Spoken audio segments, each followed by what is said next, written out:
semuanya, kembali bersama kita di BizTalk, Business Talking with Us. Tempat kita ngobrolin berbagai topik menarik seputar bisnis, keuangan, investasi, dan juga gaya hidup cerdas. Betul banget, aku Erli sama Niswa bakalan mengupas tuntas topik hari ini yang pastinya bikin kalian itu penasaran. Yang itu mulai investasi dengan uang saku, mitos atau fakta. Nah, ini tuh topik yang banyak banget jadi perdebatan nih Banyak yang bilang kalau misalkan investasi itu cuma buat orang kaya. Padahal kita itu bisa mulai investasi tapi dari uang saku yang seadanya. Nah, menurutmu gimana Apa kita coba bahas di episode kali ini ya? Oke, kayaknya seru banget nih. Pertama-tama kita itu harus tahu dulu sebenarnya tuh apa sih investasi itu. Nah, singkatnya investasi itu adalah cara mengalokasikan uang kita untuk mendapatkan keuntungan di masa depan. Nah, benar banget nih berarti contohnya kalau misalkan kayak kita beli saham, beli reksadana ataupun emas, itu udah termasuk investasi ya. Terus bedanya dengan nabung itu apa sih? Nah, kalau misalkan nabung itu berarti kita menyimpan uang yang kita miliki. Sedangkan kalau misalkan investasi itu ada tujuannya nih untuk mengembangkan nilai uang dengan jangka yang panjang. Kemudian dari uang yang kita tabung tadi ada potensi keuntungan yang lebih besar di masa yang akan datang. Wow, dikutip dari OJK 2021, kebanyakan investor berasal dari kaum milenial dan juga generasi Gen Z. Nah, usianya tuh paling sekitar 30 tahunan lah. Kalau Gen Z itu kan lahir pada kurun waktu tahun 1995 sampai 2010. Yang dapat diartikan kita ini mahasiswa termasuk dalam generasi Gen Z. Nah, menurutmu apakah ini ada pengaruhnya ya sama canggihnya internet sekarang? Kan Gen Z ini otomatis lebih canggih ya biasanya dalam menggunakan sosial media. Benar sekali tuh, apalagi mahasiswa ini kan sedang dalam masa transisi ke dewasaan lah ya. Dan pastinya harus pintar banget dalam mengatur keuangan. Nah, benar banget berarti investasi ini juga termasuk proses dalam mengatur keuangan juga kan Nah, betul banget nih. Sekarang pertanyaannya, apakah kita itu bisa mulai investasi dengan uang saku aja? Dari yang aku baca-baca sih uang saku itu bisa punya dampak yang signifikan dalam minat investasi mahasiswa. Jadi mahasiswa itu dapat mengatur berapa sih jumlah uang saku yang akan dia gunakan dan gimana cara mereka dapat mengalokasikannya untuk biaya sehari-harinya. Apalagi buat mahasiswa akuntansi seperti kita ini pastinya udah mempelajari yang namanya investasi ya. Jadi kita dapat mempunyai pandangan yang berkaitan dengan investasi. Nah, benar banyak loh yang beranggapan kalau misalkan investasi itu butuh modal besar. Menurutmu itu mitos atau fakta ya? Kalau menurut aku sih mitos ya. Sekarang tuh banyak banget instrumen investasi yang bisa dimulai dari modal yang kecil. Contohnya tuh reksadana bisa dimulai dengan harga yang 10.000 aja nih. Nah, jadi gak perlu nunggu jadi jutawan dulu. Jadi kalau modalnya tuh bisa sekecil itu loh. Wah, bener banget nih Terus ada yang bilang juga nih kalau misalkan investasi itu rumit, terus juga butuh banyak pengetahuan buat investasi. Menurut kamu itu gimana? Kalau ini 50-50 sih, jadi ada setengah mitos sama setengah fakta. Jadi ada instrumen investasi itu yang perlu kompleks lah investasinya. Jadi kita tuh harus butuh ilmu yang lebih. Jadi kita tuh ada butuh informasi lah. Nah, sekarang tuh banyak platform investasi yang mempermudah kita dengan berbagai fitur edukasi.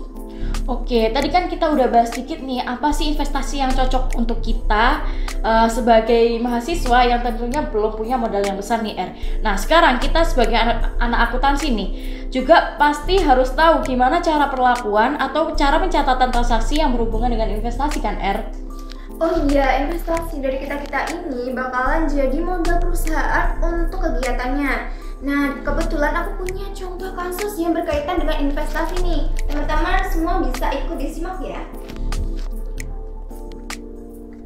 Pada tanggal 1 Desember 2020, PT Maju membeli 100 lembar obligasi dari PT Jaya berjangka waktu 3 tahun dengan bunga 12%. Yang dibayarkan setiap tanggal 1 Mei dan 1 Oktober. Nominal obligasinya yaitu 100.000 per lembar saham. Bagaimana PT Maju harus mencatat transaksi pada saat pembelian dan penerimaan bunga, bagaimana pula PT Jaya mencatat penerbitan obligasinya.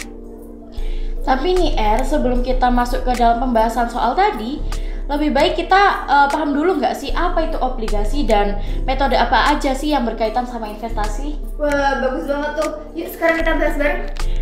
Nah, jadi obligasi itu apa sih, Menurut aku, dari Jonathan Hart, obligasi itu merupakan sebuah surat berharga yang diterbitkan atau dijual oleh perusahaan juga pemerintah untuk mendapat dana dari investor dengan pemberian kompensasi berupa bunga yang dibayarkan dengan berdasarkan perjanjian awal.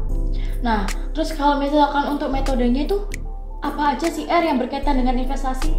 Aku mau coba jawab ya. Jadi metodenya itu ada dua. Yang pertama tuh ada metode ekuitas sama metode konsolidasi.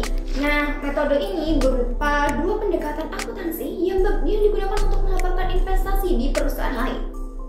Nah, bener banget nih tapi nih mereka tuh juga punya perbedaan lain loh antara metode ekuitas dan juga metode apa tadi satunya? Konsolidasi. Nah, betul banget.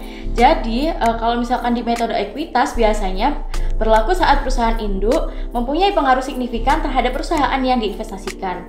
Jadi kita bisa tahu nih dari jumlah saham perusahaan yang diinvestasikan tuh sebesar 20% sampai 50%. Dan sebaliknya kalau misalkan metode konsolidasi itu ditetapkan saat perusahaan induk punya kepentingan keuangan pengendali. Biasanya kepemilikan saham perusahaan yang diinvestasikan itu di atas 50%. Oke, sekarang paham ya. Singkatnya, metode ekuitas itu diterapkan di investasi kalau entitas induknya tuh mempunyai pengaruh signifikan tapi tidak mempunyai pengendalian. Nah, sedangkan konsolidasi diterapkan saat entitas induk mengendalikan keuangan dan operasional entitas anak.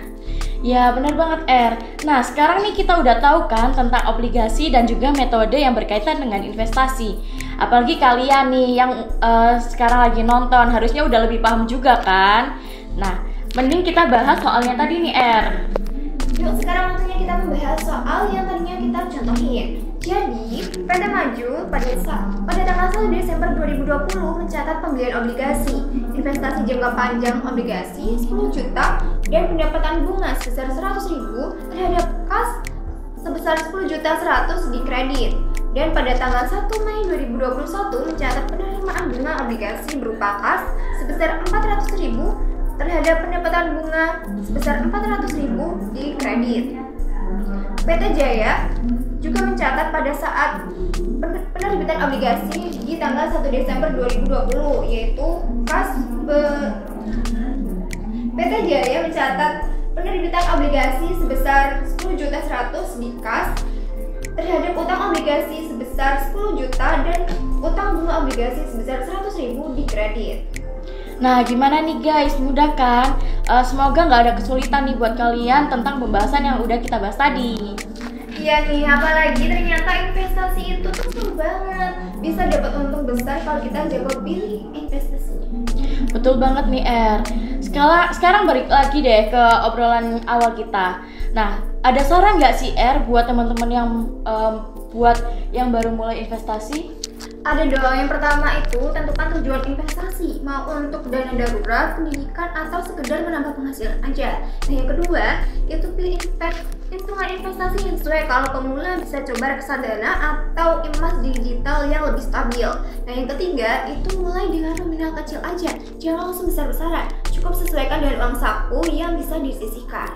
Nah, terus yang keempat, edukasi diri terus-menerus. Ikuti seminar, baca buku, atau dengerin podcast seperti ini.